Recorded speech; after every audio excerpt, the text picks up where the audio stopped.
नमस्कार दोस्तों, एक नई कहानी के साथ मैं आपका स्वागत करती हूँ। गरीब की भावुक कहानी में हम आपके लिए समाज के एक और तबके के बारे में एक कहानी के माध्यम से बताने जा रहे हैं, जो कहीं न कहीं आज़ादी के इतने सालों बाद भी गरीबी की रेखा से नीचे जीवन यापन कर रहा है।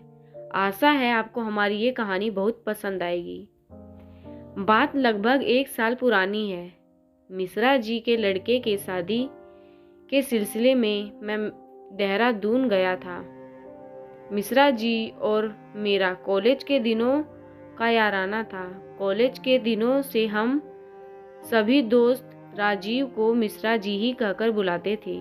हालांकि समय के साथ सभी दोस्त तो जिंदगी की भाग दौड़ में पता नहीं कहाँ छूट गए, लेकिन मिश्रा जी और मेरा याराना अभी तक जिंदा था।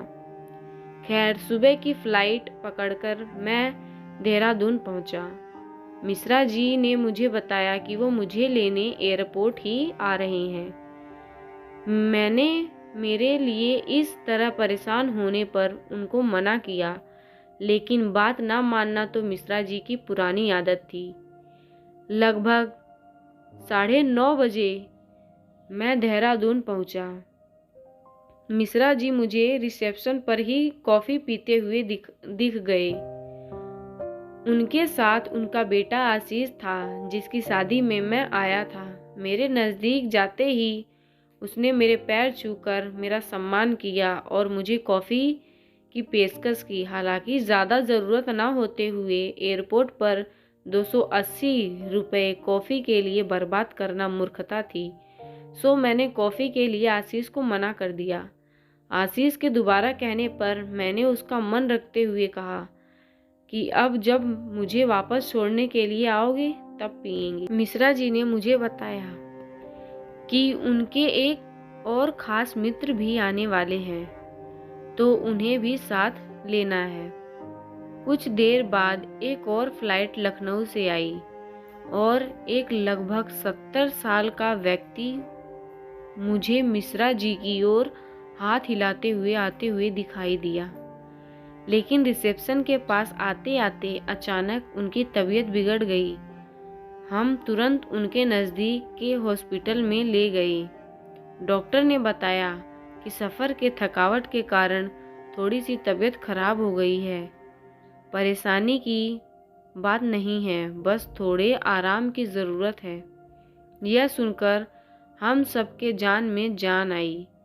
आशीष और मैं अस्पताल का बिल भरने के लिए रिसेप्शन पर गए। वहाँ एक महिला पहले से खड़ी थी। कंपाउंडर उस महिला से बार बार कह रहा था कि डॉक्टर साहब आपसे फीस के पैसे नहीं ले रहे हैं, लेकिन आपको दवाइयों के लिए 250 रुपये देने ही होंगे। महिला पैसे न होने का कहकर कंपाउंडर से दवाइयों के लिए विनती कर रही थी। तभी मैंने आशीष से कहा, मुझे कॉफ़ी पीनी है।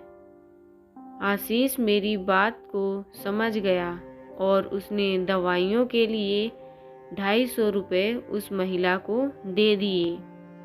महिला ने आशीष के सर पर प्यार से हाथ फेरा और बिना कुछ बोले ढेर सारी दुआएं और आशीर्वाद देकर चली गई।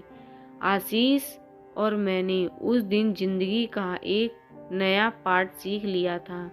दोस्तों, हमें गरीब की मदद करनी चाहिए।